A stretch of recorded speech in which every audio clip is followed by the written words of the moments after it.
Ayan na yung luto kong bopis para sa iyo. Ito mga kabisnes, magluluto po ako ng bopis para baon po namin bukas. Kasi, diba po mga kabisnes, mga Mars, ito yung paborito ni Bong, bopis. May nabili po ako sa nung nakaraan, nagbili kami ng baka. Kaya ito po ay baka na baga. Yan, hiniwan na po ng maliliit. Kaya ito po ay hindi siya pork. Ito po ay baka. Para bukas, meron po kaming baon sa pagsundo kay Kayla at saka pag-check up kay Kayla.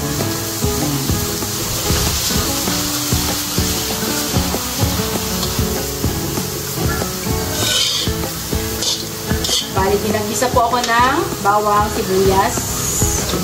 At nilagay ko na po itong pinakuluang baga ng baka.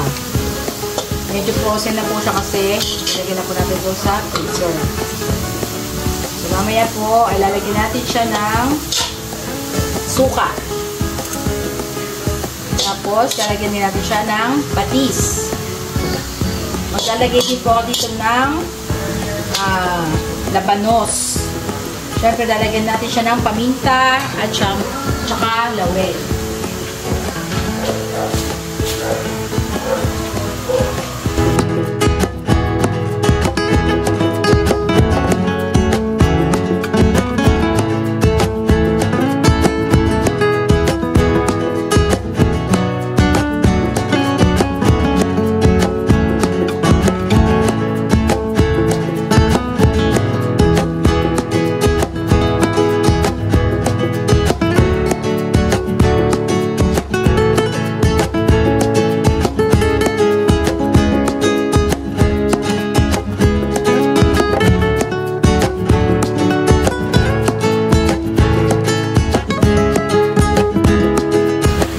Yan po mga Mars, nag-isa na natin, ay nakumukulo na. So, lalagyan na natin itong mga ceiling green. At syempre, itong labanos. Yan. Masarap ito mga Mars. Kasi natutunan ko ito sa pagluluto ng ganito. Yung style ng nakita ko sa ang nagluluto nito Kapampangan eh. Kaya ganito ako magluluto ng bopis. Yan. Lalagyan natin siya ng patis. At syempre, lalagyan natin ng may natin lagyan ng suka. Saglit lang, hahaluin na natin ng Mars. Kasi, pag ako po naglalagay ng suka, kahit saan po, paksi, mapa-adobo man yan, ay hindi ko muna siya hinahalo. Inaantay ko muna siyang ibap yung ng suka. Saka ko siya lalagyan ng suka. Yan.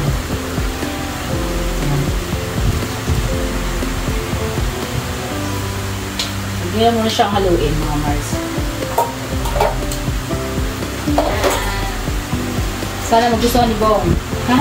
Bong, ito para sa iyo. At syempre, para sa ating lahat.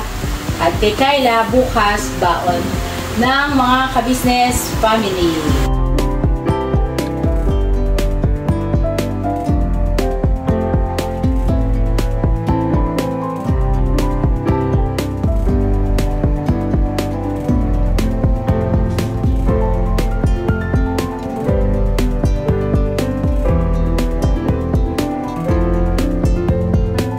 Maglalagay tayo ng bilisamis.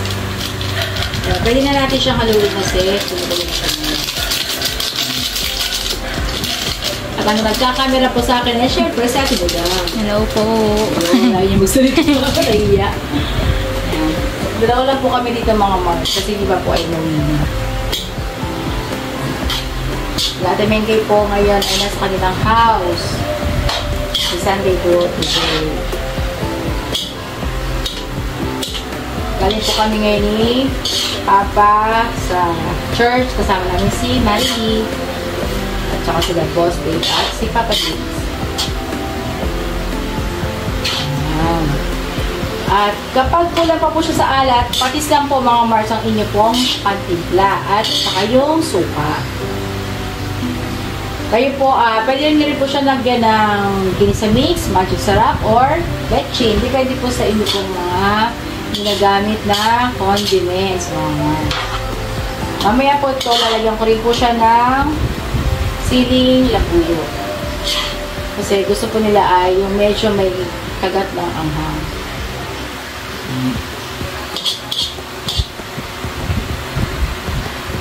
Alala po mga Mars, ito po ay baga ng beef. Kasi yung beef po, ayun yung binili namin nung nakaraan. Yung beef po ito na bopis. Okay na, tinikman ko na po siya. Kulang po siya sa alat. So, ang nilagay ko po ay patis. Patis lang po, para mas malasa po siya. Patis lang. Tapos pagka kulang sa asim, suka lang din po. Yan, yun ay tatagbilan ko ng konti pang suka. Sayaan na po natin siyang maano po yung tubig. Matuyo. Ang sabaw niya. Ayan na mga kabisnes. Malapit na po siyang maluto. Masarap ito mga kabisnes yung ano siya, yung tuyo. Nagmamantika po siya. Ayan. Pagka lumabas na kayo ng mantika, pwede na siya. Mga ka-business, pwede na tayong kumain. At syempre, meron tayong baon tomorrow. Ano, mga ka-business, oh. Mga Mars, try nyo po. Bopis na beef. Yung baga ng ating baka. Baka.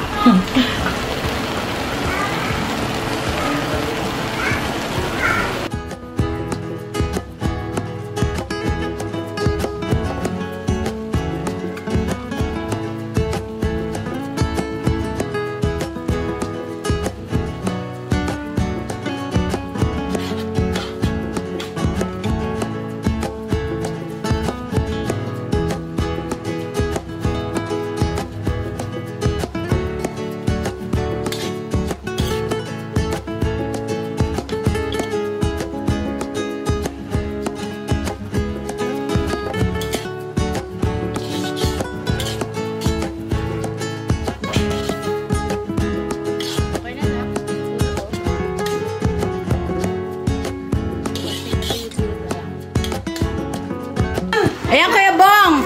Ayan na yung luto kong bopis para sa iyo. Wala ka na, te. Pakamera lang. Bakit mga bay? Wala pa nulak, te. Tutulak na lang kita. Wala ka